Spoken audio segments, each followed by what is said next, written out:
Paizinho amado, muito obrigado por esta manhã tão maravilhosa, Pai. Muito obrigado por cada vida aqui presente, Pai. Pai, que o Seu Espírito venha ministrar a palavra aos nossos corações, quebrando nossos corações para ouvir a Tua palavra, Pai. Nos capacite a ouvi-la, Pai.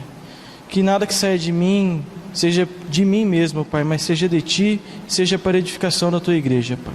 Nos capacite em tudo, Pai. Em nome de Cristo que oramos. Amém. A obra expiatória. A expiação, como foi falado anteriormente, ela veio ocorrendo desde o Antigo Testamento. E o que era necessário para fazer a expiação?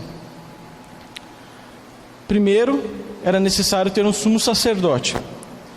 Esse sumo sacerdote, ele era um sumo sacerdote que ele era escolhido por Deus e descendente da tribo de Levi. O sumo sacerdote ele não poderia apresentar defeitos físicos. Ele não poderia ter uma perna quebrada, não poderia ter problema de visão, não poderia ser estéril. Ele precisava ter uma aparência perfeita. O sumo sacerdote ele só poderia se casar com uma mulher da sua descendência, Israel, uma noiva virgem, pura. E quando a gente lembra disso, a gente trazendo para essa realidade de hoje, a gente vê que Cristo é o noivo e a noiva é a sua igreja. A sua igreja é pura, sem defeitos, sem mácula. Não por causa da sua igreja, mas por causa de Cristo que habita na sua igreja. Outro ponto. O sumo sacerdote eles tinham a mesma responsabilidade dos sacerdotes, de cuidar do santuário. Só que apenas o sumo sacerdote podia entrar no Santo dos Santos. E isso acontecia uma vez por ano no dia da expiação. Então aqui a gente vai entrar nesse tema da expiação. Então o sumo sacerdote ele adentrava no Santo dos Santos uma vez por ano para fazer a expiação. O sumo sacerdote no dia da expiação ele usava vestes especiais.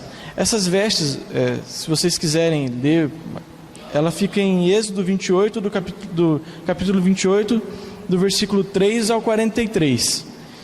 E ele entrava dentro do Santo dos Santos e ele levava o sangue do cordeiro ou do bezerro. Assim, Deus é tão misericordioso que não importa o animal que a pessoa levava, porque às vezes a pessoa não tinha condição de levar um bezerro ou um cordeiro, ele levava uma pomba, qualquer animal que ela conseguiria levar. E eles imolavam o animal. Eu vou adotar o termo cordeiro para qualquer animal, mas só para ficar fácil o entendimento. E eles imolavam o cordeiro e o sumo sacerdote, eles olhavam no cordeiro, olhavam no animal se ele não apresentaria defeitos. Precisaria ser um animal perfeito, sem defeitos físicos. Então guardem bem isso. O sumo sacerdote precisava ser perfeito e o cordeiro precisava ser perfeito. Então o sumo sacerdote pegava o sangue do bezerro, do cordeiro, e ele aspergia sobre a tampa da arca, que ficava no tabernáculo.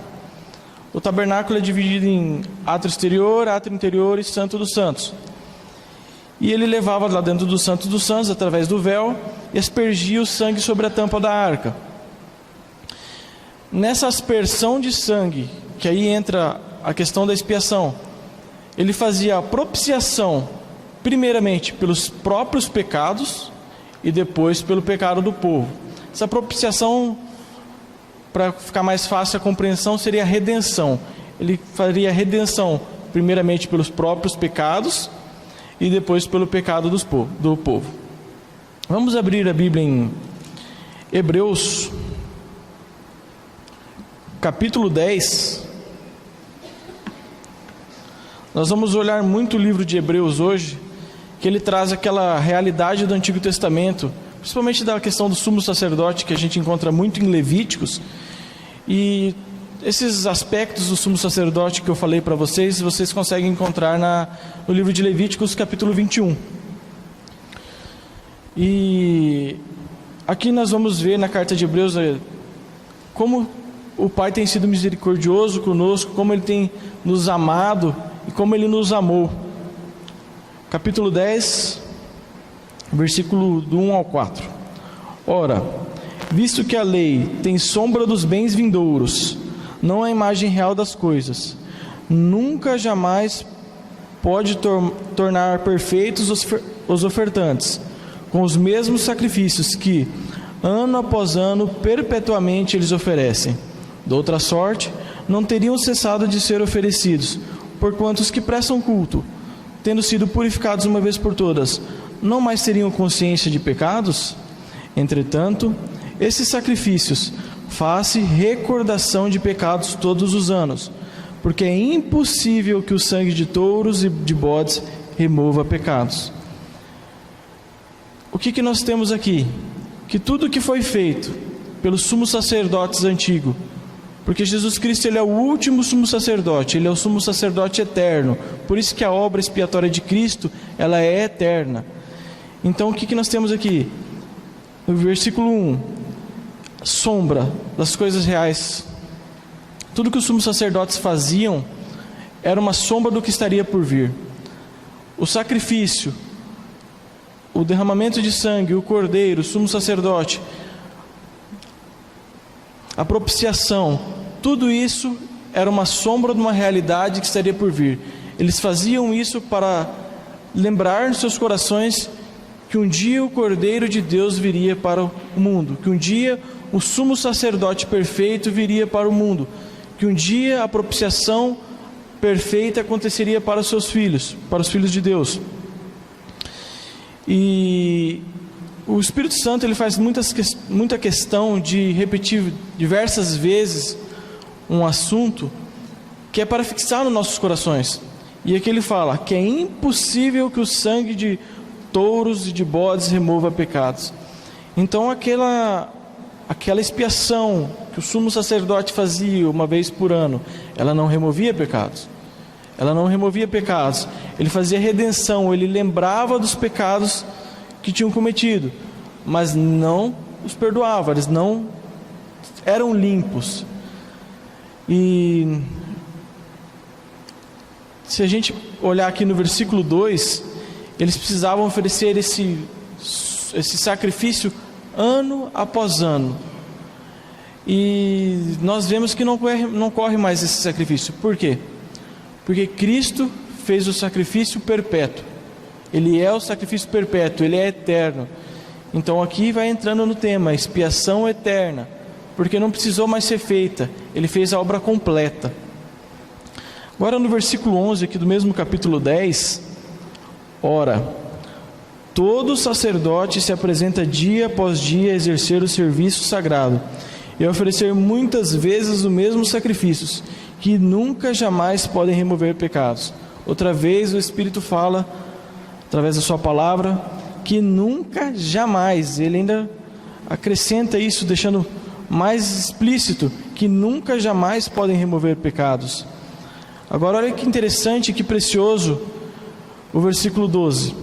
Jesus, porém, aquela contrapartida, diferente de antes, tendo oferecido para sempre um único sacrifício pelos pecados, assentou-se à destra de Deus, aguardando daí em diante até que os seus inimigos sejam postos por estrados dos seus pés, porque com uma única oferta aperfeiçoou para sempre quantos estão sendo santificados. Que precioso é sabermos que Jesus Cristo, o nosso Senhor, em uma única oferta, foi capaz de remover nossos pecados, capaz de nos aperfeiçoar e capaz de nos santificar. Antigamente, os sumos sacerdotes, eles faziam aquilo, mas eles não tinham aquele sacrifício. Ele não santificava, ele não aperfeiçoava, ele não perdoava pecados. Mas o sacrifício de Cristo, que é perfeito, esse nos capacita a sermos santos, nos capacita a sermos perfeitos, porque Ele é perfeito e Ele habita em nós. Então, trazendo essa realidade, quais são os 3 aspectos principais da obra expiatória, ou da expiação? Primeiro, nós temos o sumo sacerdote, que tem que ser perfeito. Vamos ler o livro de Hebreus, capítulo 7. Então aqui nós vamos ter a Bíblia nos apontando o sumo sacerdote perfeito. E esse sim é perfeito, o único sumo sacerdote realmente perfeito, não só apenas fisicamente, mas espiritualmente também. Assim, era uma exigência o sumo sacerdote ser perfeito para que ele não profanasse o templo do Senhor, o santuário do Senhor. A partir do versículo 22. Por isso mesmo, Jesus se tem tornado fiador de superior aliança. Ora, aqueles que são feitos sacerdotes em maior número, porque são impedidos pela morte de continuar. Este, no entanto, porque continua para sempre, tem o seu sacerdócio imutável. Por isso também pode salvar totalmente os que por ele se chegam a Deus, vivendo sempre para interceder por eles. Com efeito, nos convinha um sumo sacerdote como este, santo, inculpável, sem mácula, separado dos pecadores e feito mais alto do que os céus, que não tem necessidade, como sumos sacerdotes, de oferecer todos os dias sacrifícios, primeiro por seus próprios pecados, depois pelo do povo, porque fez isto uma vez por todas, quando a si mesmo se ofereceu. Porque a lei constitui sumos sacerdotes a homens sujeitos à fraqueza, mas a palavra do juramento, que foi posterior à lei, constitui o Filho, perfeito para sempre. Então aqui nós temos esse sumo sacerdote perfeito para sempre, um sumo sacerdote imutável, um sumo sacerdote que é santo, inculpável, sem mácula e separado dos pecadores. Temos um sumo sacerdote que, por ser eterno, não precisa ficar fazendo isso todo ano, como era feito pelos sumos sacerdotes antigamente. E esse sumo sacerdote, olha que bênção que é esse versículo 25, pode salvar totalmente os que por ele se achegam a Deus, vivendo sempre para interceder por eles. Nós temos um sumo sacerdote que intercede por nós, dia e noite, ele não descansa, ele vive intercedendo por nós, para nos salvar totalmente. Este é o sumo sacerdote Cristo, este é o sumo sacerdote que nós realmente precisávamos, porque aqueles que eram uma imagem do que estariam por vir não faziam a obra completa, mas Cristo veio e fez essa obra completa. E alguns aspectos da expiação, da obra expiatória, isso trazendo para uma realidade agora, para uma realidade de Cristo, não no contexto do Antigo Testamento. Estava fazendo uma leitura do livro de Oswald Sanders, O Incomparável Cristo. Recomendo a todos os irmãos lerem esse livro. É um livro muito precioso e ele fala da vida de Cristo, da pessoa de Cristo e da obra de Cristo e da conclusão do pós-obra, que seria da morte e que ele traz a vida eterna para nós. E nesse livro ele cita alguns aspectos sobre a expiação. Sim, meditando na palavra, eu trouxe esses aspectos para os irmãos. São 5 aspectos, alguns aspectos, não são todos. A expiação, ela tem caráter moral. O amor de Deus para conosco, manifestado na morte voluntária de seu único Filho, Jesus Cristo, é fonte inesgotável de estímulo moral para o homem e quebra toda a dureza do coração. Então nós temos um amor, um único amor, o amor de Deus Pai para conosco, no seu Filho. É o único amor que quebra nossos corações e que é fonte inesgotável de estímulo para continuarmos firmes nesta caminhada. 1 João 4,9, não precisam abrir a Bíblia? Nisto se manifestou o amor de Deus em nós, em haver Deus enviado o seu Filho unigênito ao mundo, para vivermos por meio dele. Então o nosso estímulo moral é viver por meio dele, viver por meio de Cristo. Outro aspecto da expiação ela é semelhante a uma transação comercial. É o resgate pago para libertar o homem da escravidão do pecado.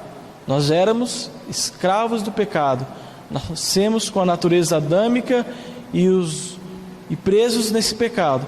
Contudo, Jesus Cristo, na sua morte, pagou essa dívida com alto preço e nos libertou do império das trevas. Mateus 20, 28: tal como o Filho do Homem, que não veio para ser servido, mas para servir e dar a sua vida em resgate por muitos. Então aqui nós temos esse resgate pago. Outro aspecto da expiação: ela tem um valor legal. A morte de Cristo foi um ato de obediência à lei violado pelo homem. Vamos abrir em Gálatas, capítulo 4, versículo 4 e 5. Vindo, porém, a plenitude do tempo, Deus enviou seu Filho, nascido de mulher, nascido sob a lei, para resgatar os que estavam sob a lei, a fim de que recebêssemos a adoção de filhos. Ele morreu por nossa culpa. Nós não cumprimos a lei, não somos capazes de cumprir a lei, mas Cristo veio sob a lei e cumpriu a lei em nosso lugar. Então a morte dele foi um ato de obediência. Ele morreu a nossa morte naquela cruz, porque nós desobedecemos as leis, mas Cristo obedeceu, então ele morreu a nossa morte. Romanos 4,25 fala: o qual foi entregue por causa das nossas transgressões e ressuscitou por causa da nossa justificação. Ele morreu por nossa culpa, porque a lei precisava ser cumprida. Como nós não fomos capazes de cumprir a lei, veio o santo, aquele sumo sacerdote que é perfeito, imutável, imaculado. Ele veio e cumpriu a lei e morreu por nós. Também a expiação, ela é a cura. Se nós pararmos para pensar, desde Adão nós temos essa semente corruptível do pecado, e isso é uma doença hereditária. E se nós olharmos no livro de Isaías, capítulo 1, versículo 5 e 6, diz que há somente chagas inflamadas e feridas, e que o corpo está todo doente. Então, da ponta dos nossos pés ao fio de cabelo, não há nada que preste em nós. Somos chagas inflamadas, doentes. Contudo, aqui entra aquele amor sem medidas de Deus Pai para conosco no seu Filho. Temos a morte de Cristo, que proveu o único remédio eficaz para o pecado. 1 Pedro 2,24 diz: carregando Ele mesmo em seu corpo, sobre o madeiro, os nossos pecados, para que nós, mortos para o pecado, vivamos para a justiça, por suas chagas foste sarados. Então, como foi falado antes, Ele morreu no nosso lugar.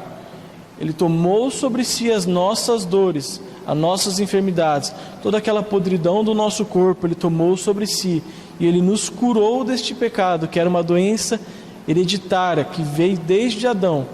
Então a morte expiatória de Cristo, ela nos curou. Diferente daquela expiação feita por sumo sacerdote que não removia pecados, ela não curava, a morte de Cristo nos curou. O último aspecto: ela é sacrificial. É uma obra de mediação sacerdotal que reconcilia o homem com Deus. Hebreus, capítulo 9. Nós vamos ler muito a carta de Hebreus, porque é bem explícita a questão do sumo sacerdote. E o Pai é misericordioso e repete várias vezes o mesmo assunto para que toque os nossos corações. Capítulo 9, versículo 11 e 12. Aqui nós temos aquela obra sacrificial. Quando, porém, veio Cristo como sumo sacerdote dos bens já realizados, mediante o maior e mais perfeito tabernáculo, não feito por mãos, quer dizer, não desta criação, não por meio de sangue de bodes e de bezerro, mas pelo seu próprio sangue, entrou no Santo dos Santos uma vez por todas, tendo obtida eterna redenção. Eterna redenção, a obra de Cristo, e a Bíblia traz várias vezes a palavra eterna. Ela é eterna. Muito tempo antes e muito tempo depois. Se nós, a Bíblia diz que não há quem busque a Deus, não há um justo sequer. Mas se nós lermos lá em Gênesis, capítulo 6, versículo 9 ou 10, se não estou enganado, que diz que Noé era um homem justo. Mas como pode um homem ser justo, se a Bíblia diz que não há um justo sequer? O sangue de Cristo, a sua morte na cruz, ela não justificou só da morte para frente. Ela é eterna, ela é atemporal. Ela justificou da morte para trás também. Antes mesmo da fundação do mundo, o Cordeiro já havia sido preparado para morrer por nós. E esse Cordeiro, ele é perfeito. E agora vamos trazendo aquela palavra de Cordeiro perfeito. Como eu disse, o sumo sacerdote perfeito. Agora vai entrar a questão do Cordeiro perfeito, e depois nós temos a propiciação perfeita e eterna também. E aqui terminando a ideia aqui, falando que obteve eterna redenção. O sumo sacerdote fazia uma vez por ano para fazer a redenção pelos pecados, mas não removia pecados. E aqui nós temos esse sumo sacerdote que fez isso por nós. 1 Pedro 1, 18 e 21. Aqui nós vamos falar sobre o sumo sacerdote perfeito, e aqui nós vamos entrar sobre o Cordeiro perfeito. Esse Cordeiro perfeito, antigamente eles falavam que o Cordeiro perfeito era sem defeitos, mas o pecado corrompeu toda a criação. Então corrompeu o homem e os animaizinhos também. Eles poderiam não apresentar defeitos físicos, mas eles eram corrompidos pelo pecado. Mas Deus, e uma grande diferença entre o Cordeiro perfeito de Deus e o Cordeiro do homem, é essa mesmo. O homem trazia a oferta para fazer a reconciliação com Deus. Agora, Deus nos deu a oferta. Ele fez a reconciliação com Ele mesmo por nós, através de Cristo. Versículo 18. Sabendo que não foi mediante coisas corruptíveis, como prata ou ouro, que fostes resgatados do vosso fútil procedimento, que os vossos pais vos legaram, mas pelo precioso sangue, como de cordeiro sem defeito e sem mácula, o sangue de Cristo, conhecido com efeito antes da fundação do mundo, porém manifestado no fim dos tempos, por amor de vós, que por meio dele tendes fé em Deus, o qual ressuscitou dentre os mortos e lhe deu glória, de sorte que a vossa fé e esperança estejam em Deus. Mas o precioso sangue, como de cordeiro sem defeitos, sem mácula, o sangue de Cristo. Aqui nós temos aquele cordeiro realmente perfeito, um cordeiro sem mácula. E esse cordeiro, ele é realmente perfeito porque quem nos deu este cordeiro foi o próprio Deus. E é por meio dele que nós temos fé em Deus. Então esse cordeiro é o nosso, como diz em João 14,6, é o caminho, a verdade e a vida. Ninguém vai ao Pai senão por Ele. Ele é o nosso único meio de chegar a Deus, porque nós temos fé por meio dele, como diz no versículo 21. Que precioso é saber que temos um Deus tão misericordioso, tão amoroso, que sabe da nossa incapacidade de ter fé, da nossa incapacidade de crer sozinho. Então Ele proveu um sumo sacerdote, um cordeiro perfeito, e esse cordeiro perfeito é a própria fé que habita em nós para que possamos crer nele. Então não é uma coisa que vem de nós, mas é Ele, na sua infinita misericórdia, tem dado a nós. E agora o último aspecto, o último ponto necessário para a expiação seria a propiciação. Em 1 João 2,2 nós temos: e Ele é a propiciação pelos nossos pecados, e não somente pelos nossos próprios, mas ainda pelos do mundo inteiro. Então aqui nós temos a propiciação. Quem é a propiciação? Jesus Cristo, o nosso Senhor. Ele é a propiciação. Então, recapitulando, o que dizia a lei antigamente? Precisava ter um sumo sacerdote perfeito, um cordeiro perfeito, para fazer a expiação, primeiramente pelos pecados dele mesmo e depois pelo pecado do povo. Aqui nós temos trazendo para essa realidade de Cristo, nós temos um cordeiro, um sumo sacerdote realmente perfeito, não só fisicamente, mas ele não apresentava defeitos, ele era imaculado.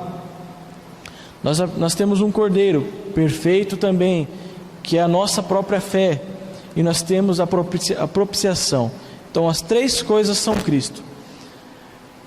Quando nós vemos a obra do Pai em Cristo, que ela é completa, por que ela é completa? Porque a obra toda é Cristo, e Ele é completo, Ele é perfeito. Então toda a obra da expiação volta para a pessoa de Cristo. Tudo que o Pai fez na palavra aponta para Cristo, e o que era em figura no Antigo Testamento, Ele traz em realidade para nós no Novo Testamento. Que alegria sabermos que temos um Pai tão misericordioso e tão amoroso, e que sempre aponta para o seu Filho, porque como foi falado, Ele é o caminho, Ele é a verdade, Ele é a vida. Nós não conseguimos chegar ao Pai se não for para o Filho, pelo Filho, e o Pai sempre aponta para o Filho, e o Filho aponta para o Pai. Aqui em 1 João também 4,10 fala mais uma vez disso. Nisto consiste o amor, não em que nós tenhamos amado a Deus, mas que Ele nos amou e enviou seu Filho como propiciação pelos nossos pecados. Então não fomos nós que amamos Ele, Ele nos amou primeiro, e Ele nos capacita a amar. O nosso amor como seres humanos, ele é um amor de troca. Nós só amamos se tivermos algo em troca. Nós somos incapazes de amar verdadeiramente. Não amamos a Deus, temos amado a Deus, mas em que Ele nos amou. Mas Ele nos amou, e amou verdadeiramente. Hebreus 8, os irmãos podem ver que tem bastante Bíblia, mas é que a palavra de Deus, a gente não pode deixar de estar adentrado dentro dessa realidade que o Pai tem nos dado. Hebreus capítulo 8, a partir do versículo 1. Ora, o essencial das coisas que temos dito é que possuímos tal sumo sacerdote, que se assentou à destra do trono da majestade nos céus. Tal sumo sacerdote. Esse tal é o mesmo do João 3,16, porque Deus amou o mundo de tal maneira. Esse tal é uma palavra imensurável, sem medidas. Nessa palavra tal, nós vemos toda a soberania, a misericórdia, o poder e a grandeza do Filho, de Cristo. Tal sumo sacerdote, que se assentou à destra do trono da majestade nos céus. Todo sumo sacerdote no Antigo Testamento, eles eram servos, e eles serviam a Deus de que maneira? Quando eles faziam a expiação, eles ficavam em pé, porque um servo, ele fica em pé, e ele faz as coisas em pé. E um rei, geralmente quando vocês já devem ter assistido filmes, coisas na televisão, quando um rei dá ordem, ele geralmente está sentado, ele ordena sentado, ele faz as coisas sentado. Então nós temos aqui que se assentou à destra do trono nós temos um sumo sacerdote, que também é rei, que além de fazer a obra sacerdotal, reina, e há uma perfeita harmonia entre o seu reinado e a sua obra sacerdotal. Em Zacarias, podem deixar marcado aqui, mas vamos para Zacarias capítulo 6, versículo 11. Aqui nós vemos um texto tão precioso, que fala mais um aspecto do nosso Senhor Jesus Cristo. A partir do 11: recebe, digo, prata e ouro, e faze coroas, põe-nas na cabeça de Josué, filho de Josadaque, o sumo sacerdote, e dize-lhe: assim diz o Senhor dos exércitos, eis aqui o homem cujo nome é Renovo, ele brotará do seu lugar e edificará o templo do Senhor, ele mesmo edificará o templo do Senhor, e será revestido de glória, assentar-se-á no seu trono e dominará, e será sumo sacerdote no seu trono, e reinará perfeita união entre ambos os ofícios. Nós temos aqui Josué, uma figura de Cristo, consideramos o próprio Cristo, porque eis aqui o cujo nome é Renovo, e ele brotará do seu lugar e edificará o templo do Senhor. E no final do 13, será sacerdote no seu trono, e reinará perfeita união entre ambos os ofícios. Sumo sacerdote perfeito e também um rei perfeito, que é sumo sacerdote eterno e reina eternamente. Voltando lá para o livro de Hebreus, que vocês deixaram marcado, continuando do versículo, nós paramos no versículo 1, capítulo 8, versículo 1, continuando: como ministro do santuário e do verdadeiro tabernáculo que o Senhor erigiu, não o homem. Como nós lemos ali no capítulo 9, versículo 11, o maior e mais perfeito tabernáculo, o próprio tabernáculo é o Senhor Jesus Cristo. Em Apocalipse 21, se eu não me engano, no versículo 3, fala o tabernáculo que está entre os homens, o próprio Senhor Jesus Cristo. Versículo 3: pois todo sumo sacerdote é constituído para oferecer tantos dons como sacrifício. Por isso era necessário que também esse sumo sacerdote tivesse o que oferecer. Ora, se ele estivesse na terra, nem mesmo sacerdote seria, visto existirem aqueles que oferecem os dons segundo a lei. Jesus Cristo não poderia ser sumo sacerdote, porque ele era um descendente da tribo de Judá. E como foi falado no começo, para ser sumo sacerdote era necessário ser um descendente da tribo de Levi. Porém, Jesus Cristo se tornou o nosso sumo sacerdote no momento que ele estava na cruz, morrendo pelos nossos pecados. Naquele momento que foi feita a obra da expiação, que foi feito o derramamento de sangue, foi na cruz. Naquele momento ele fez a redenção pelos nossos pecados. Naquele momento ele removeu os nossos pecados. Ele se tornou sumo sacerdote, se tornou cordeiro e propiciação. Naquele momento que ele estava na cruz, onde ele nos incluiu na sua morte. Diferente dos sumos sacerdotes antigos, nós temos esse sumo sacerdote real, verdadeiro e eterno, que nos incluiu junto da sua morte. Versículo 5, continuando: os quais ministram em figura e sombra das coisas celestes. Como eu havia falado, tudo era figura, tudo era uma figura do que estaria por vir, figura das coisas celestes. Assim como foi Moisés divinamente instruído quando estava para construir o tabernáculo, pois diz ele: vê que faças todas as coisas de acordo com o modelo que foi mostrado no monte. Agora, com efeito, obteve Jesus ministério tanto mais excelente quanto é ele também mediador de superior aliança, instituída com base em superiores promessas, porque se aquela primeira aliança tivesse sido sem defeitos, de maneira alguma estaria sendo buscado lugar para uma segunda. A primeira aliança não era perfeita, a aliança feita com aquele sumo sacerdote. Por isso era necessário que eles fizessem todo ano sacrifício. E eles mesmos não eram perfeitos, quem fazia a propiciação. Eles não eram perfeitos, eles precisavam fazer para eles mesmos primeiramente. Mas nós temos aqui essa segunda aliança, que foi feita no nosso Senhor Jesus Cristo. Ela é perfeita. Se a primeira fosse perfeita, não haveria necessidade da segunda. Mas nós temos essa superior aliança, onde nós temos esse mediador, que é o nosso Senhor Jesus Cristo, o mediador de superior aliança. Que misericordioso é o nosso Pai em ver a nossa incapacidade e nos prover esse mediador, que é mediador, é tabernáculo, é cordeiro, é sumo sacerdote, é propiciação. Então, se nós formos ler a Bíblia, quantos aspectos do nosso Senhor a gente vai ler? Tenho feito um estudo recentemente que eu terminei.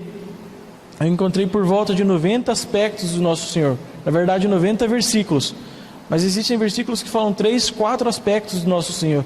Então, quantos aspectos de nosso Senhor Jesus Cristo a Bíblia cita? E isso é só para mostrar a grandeza do seu ser, a grandeza do seu amor, de toda a obra que é feita nele. Agora vamos abrir em Hebreus, capítulo 4. Vocês podem ver que nós estamos usando como base a carta de Hebreus, e ela faz essa releitura do livro de Levíticos, trazendo essa realidade para nós. É uma carta escrita para filhos. Versículo 14.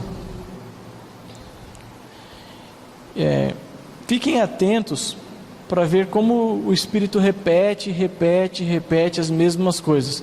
Pode parecer repetitivo o que eu estou falando aqui, mas eu estou lendo apenas a Bíblia. E a Bíblia, ela repete mesmo, porque ela quer que nós aprendamos isso, ela quer que nós compreendamos isso, ela quer mostrar. Quando a Bíblia repete tanto, o Espírito repete tanto alguma coisa, ele quer mostrar aquilo para nós de fato. Versículo 14: tendo, pois, a Jesus Filho, Deus, como grande sumo sacerdote, que penetrou os céus, conservemos firmes a nossa confissão. Como grande sumo sacerdote, Jesus, o Filho de Deus. Então nós não temos mais um sumo sacerdote que é servo, apenas servo. Temos um sumo sacerdote que é Filho de Deus, aquele Filho unigênito que se tornou primogênito por amor de nós. Grande sumo sacerdote. A palavra tal, imensurável, a gente entra nesse aspecto de grande sumo sacerdote. Grande pessoa de Cristo, a grande obra de Cristo, aquela aliança feita na cruz. Essa é a grandeza do seu ser. Se nós lermos em Hebreus 9,15, não precisa abrir, ele é o mediador da nova aliança, a fim de que, intervindo a morte para a remissão das transgressões que havia sobre a primeira aliança, recebam a promessa da eterna herança aqueles que têm sido chamados. Então nós temos esse grande sumo sacerdote, onde tem a sua grande e completa obra, e seu grande e completo ser. Esse grande remete a toda a sua eternidade e imutável obra sacerdotal. E no finalzinho desse versículo lemos: conservemos firmes a nossa confissão. Antes disso, que penetrou os céus. Sumo sacerdote adentrava no Santo dos Santos através do véu.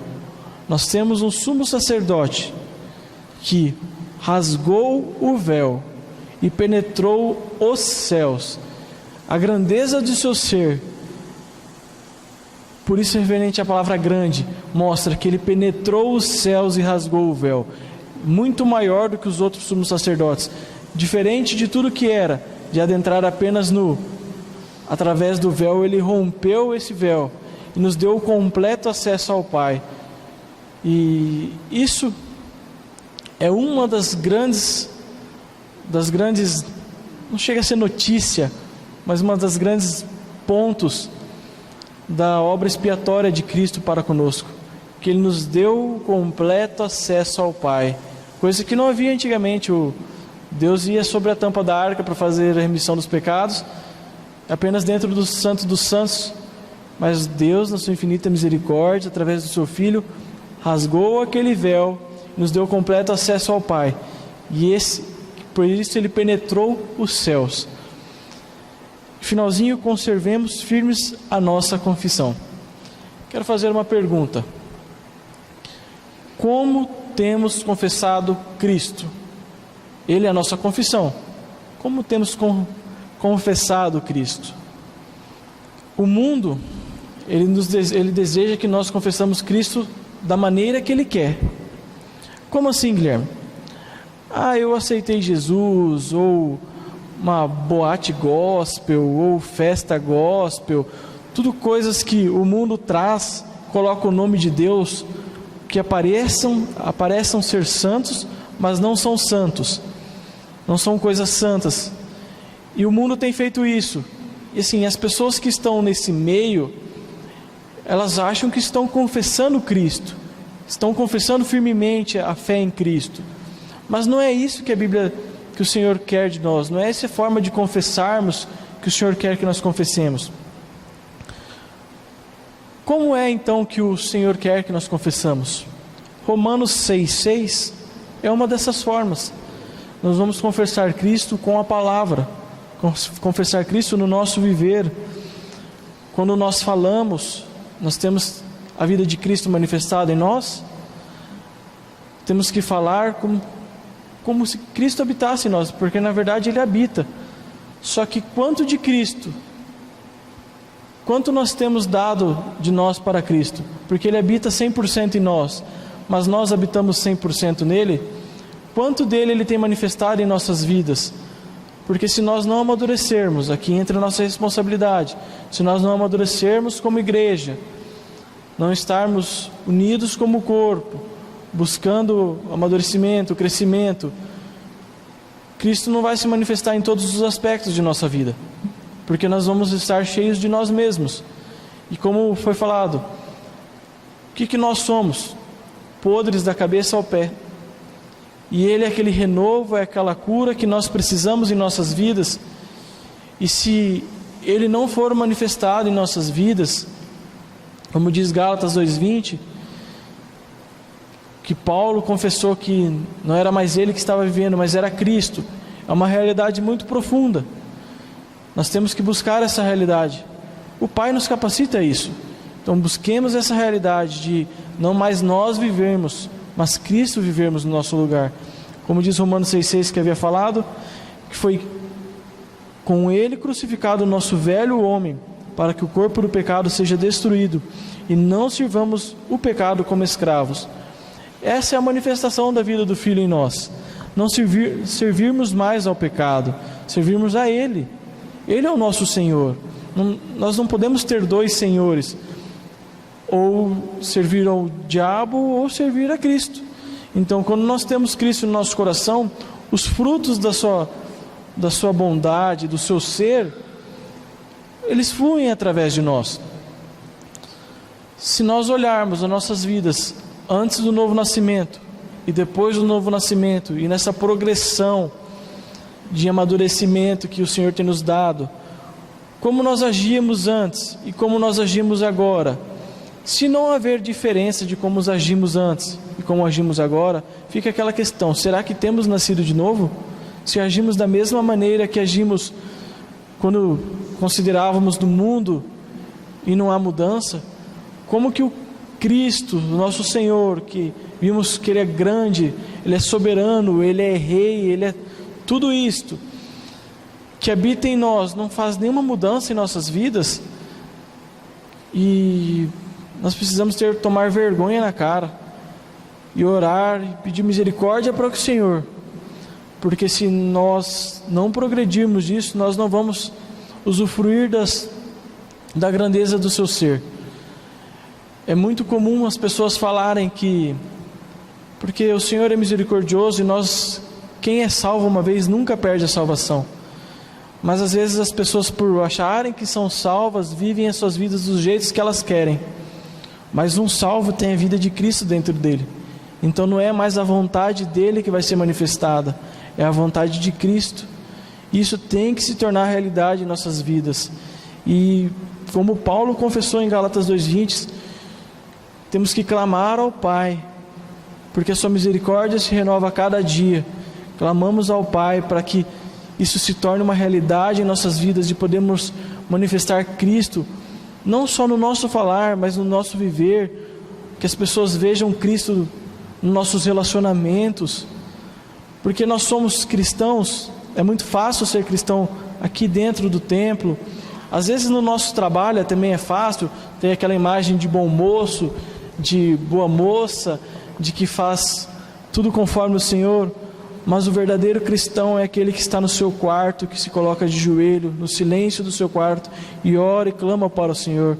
Esse é o verdadeiro cristão, aquele que pede misericórdia para o Senhor, clama pelo Senhor, que ele sabe que o Senhor se inclina para ouvir o seu clamor.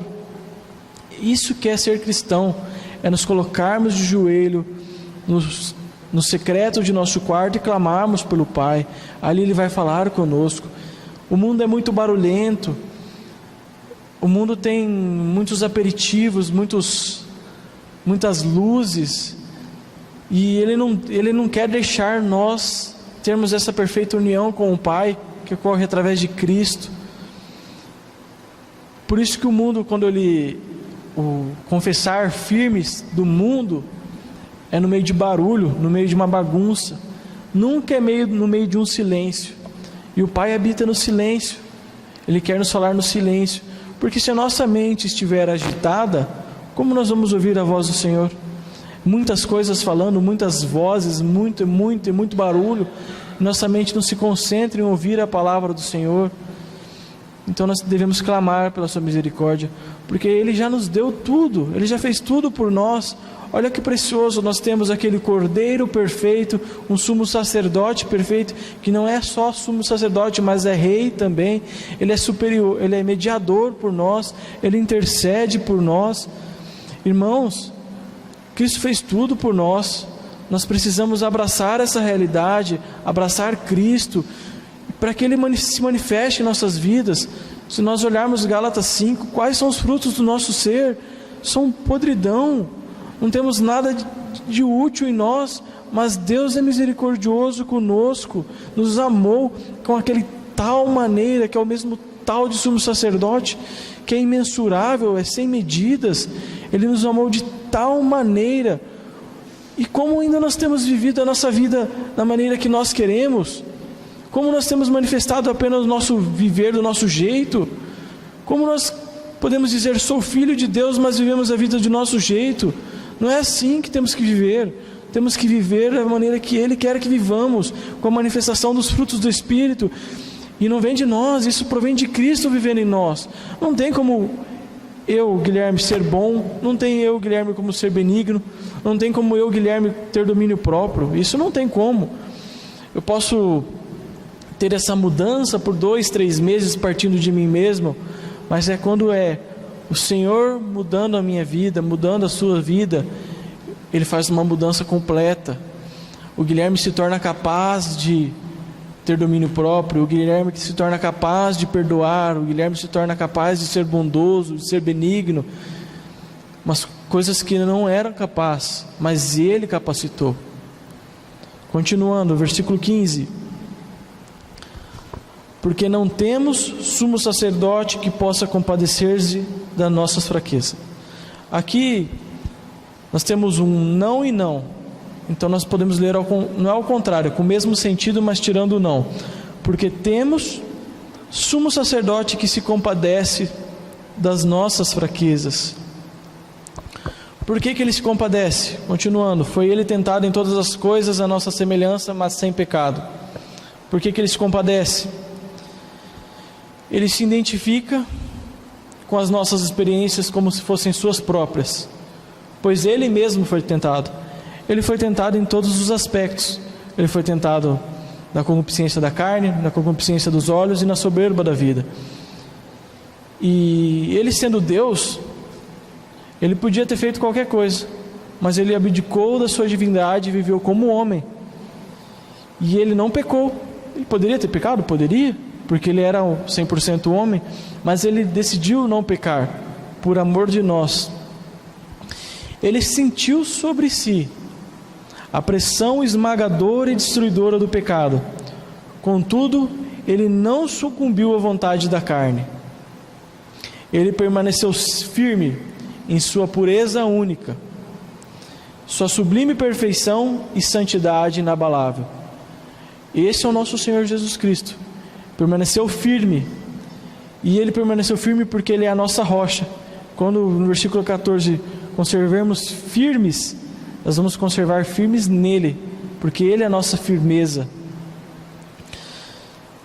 Ele venceu a natureza adâmica por nós. Ele venceu as tentações por amor de nós. Nós temos um Senhor que sabe das nossas fraquezas, sabe dos nossos defeitos. Ele sofreu as mesmas tentações que nós sofremos. O próprio inimigo o tentou, mas ele não sucumbiu. E ele não sucumbiu por amor de nós, porque ele nos amou. Porque se ele tivesse sucumbido ao pecado, a morte dele não teria sentido, ele não teria cumprido a lei. Mas ele não sucumbiu, ele perseverou até o fim. E é isso que ele quer de nós, ele quer que perseveremos até o fim. Nós somos capazes? De maneira nenhuma. Mas ele, vivendo em nós, nos torna capazes de perseverarmos até o fim. Uma vida santa, separada do mundo. E ele que é quem nos santifica, como foi lido anteriormente. Ele nos santifica, ele nos aperfeiçoa. Nada vem de nós, tudo provém dele. Tudo provém deste Cordeiro que Deus nos deu, para que sejamos capacitados a adorá-lo, a amá-lo. Coisas que não vêm do nosso ser, mas vêm do seu ser, que a essência do seu ser é amor. Versículo 16: Acheguemo-nos, portanto, confiadamente junto ao trono da graça, a fim de recebermos misericórdia e acharmos graça para socorro em ocasião oportuna. Acheguemo-nos, portanto, confiadamente. O Senhor, o diabo, ele coloca dúvida em nosso coração. E o Senhor quer que nós chegamos confiadamente, com fé, perseverando, com confiança, sem dúvida, com plena convicção. A chegarmos confiadamente é tudo isso, uma fé verdadeira, chegarmos com uma fé verdadeira, com plena convicção, com uma confiança, confiando em nosso Senhor, junto ao trono da graça, a fim de recebermos misericórdia. O Pai é misericordioso, mas Ele quer que nós cheguemos a Ele com fé, com convicção, que Ele é verdadeiro, que Ele vive em nós, para recebermos esta misericórdia que já recebemos em Cristo. O trono da graça é onde está o nosso Redentor, o nosso Salvador, o nosso renovo, o nosso mediador, o nosso sumo sacerdote, o nosso Rei. Esse é o trono da graça onde Cristo habita, o nosso Senhor Jesus Cristo habita, e Ele é tudo em nós. Ele faz todas as coisas por nós. Não, Ele é a nossa suficiência, mas não é a suficiência das coisas que estão, vamos dizer, um carro, uma casa. Ele é a nossa suficiência. Nós não precisamos dessas coisas carnais para termos a salvação. Ele nos dá na sua infinita misericórdia. Nós temos que buscar as coisas que são do alto. Como diz em Mateus 6,33, buscar em primeiro lugar o reino de Deus e a sua justiça. As demais coisas vos serão acrescentadas. Ele nos supre com todas as nossas necessidades. E Ele é a nossa suficiência. Para acharmos graça para socorro em ocasião oportuna. Ele sofreu todas as tentações e não sucumbiu. E Ele, por causa disso, Ele se tornou capaz de nos dar esse socorro, porque Ele foi tentado em todas as coisas e não pecou. Acharmos graça, socorro, acharmos descanso e paz, que é o próprio Senhor quem nos dá. Ele é a paz, Ele é o descanso. Nós vivemos num corpo corruptível, estamos sujeitos a pecar? Estamos. Mesmo tendo a vida de Cristo em nós, às vezes nós erramos, nós cometemos um deslize, e nós ainda não temos esse corpo glorificado. Por causa disso, cometemos alguns erros, às vezes mentimos para um irmão, ou qualquer pecado que ainda nós somos sujeitos a cometer, e o diabo vai usar dessa artimanha.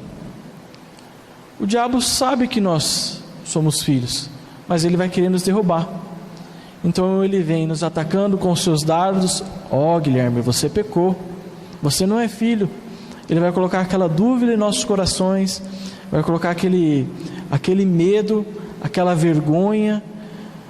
Se vocês quando vocês cometem algum erro, vocês sabem que estão fazendo algo errado. Isso eu digo por mim. Se vocês fazem algo errado, ou nós fazemos algo errado, não vem um receio no nosso coração? E não vem uma vergonha de orar? Uma vergonha de falar: Pai, me perdoa?